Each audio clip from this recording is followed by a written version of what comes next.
Shamplina, founder of Landlord Action. Just like to talk to you a bit about your company and about you yourself. Yeah. What's your background? How long have you been in the property game? I've been dealing with problem tenants and debts, I'd say, for most of about 23 years. I worked in a law firm, worked in the last recession, did mortgage repossession, did landlord and tenant. Then I became a certificated bailiff, then I became a crime investigator, then I became a process server, then I became a debt recovery guy, and then I'd always done evictions. And in 1999 I set up Landlord Action with my co-director Jonathan. I dealt with 53 illegal Chinese immigrants in a 3-bed house. That was your first case? That was my first case with my colleague Jonathan. I did it for fixed fees, he couldn't believe it, and then out of that, Landlord Action was born.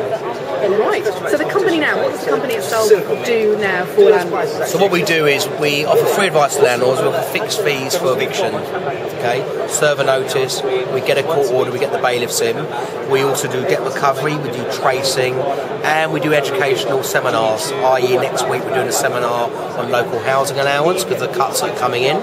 And also I'm doing a joint seminar with Kate from Design for Property, as you well know, and that's on the basically do's and don'ts with regard to buy-to-let.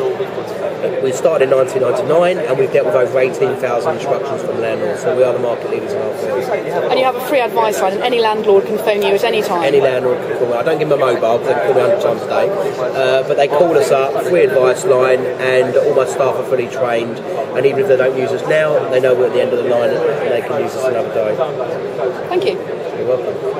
Right, Paul, can you give us your top 5 tips for landlords when they're dealing with problem tenants? Yes, I can, and it's all about the referencing. So the first most important part of referencing is 3 months bank statements, 3 to 6 month bank statements. The reason why we ask our tenants for 3 to 6 month bank statements, we see what day of the month they get paid, how much they get paid, have they paid their last rent, how much do they afford to living on, are they paying any finance payments.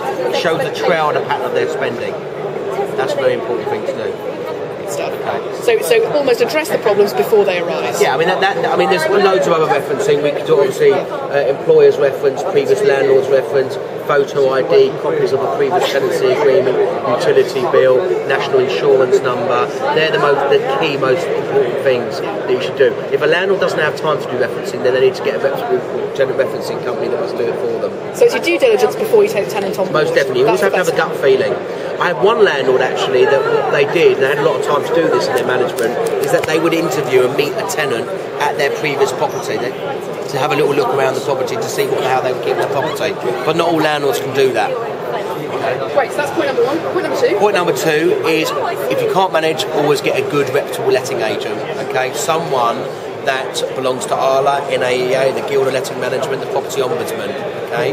That's really a must. And also make sure you do your referencing with regard to that company. You know, get landlords that use the company. Check, there's a website called Rate My Agent, if I remember rightly, on the website, which rates the actual agency, what their terms and conditions, you know, what their fees, what do they do midterm spot checks, do they do inventories. You need to make sure that you're clear and they've got a good reputation.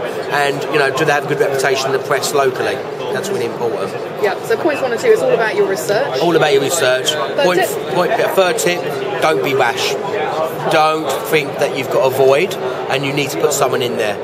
Don't be rash with regard to your decision making with regard to the tenant. Have a good gut feeling on the tenant as well.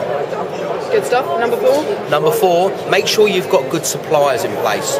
Good suppliers you can trust.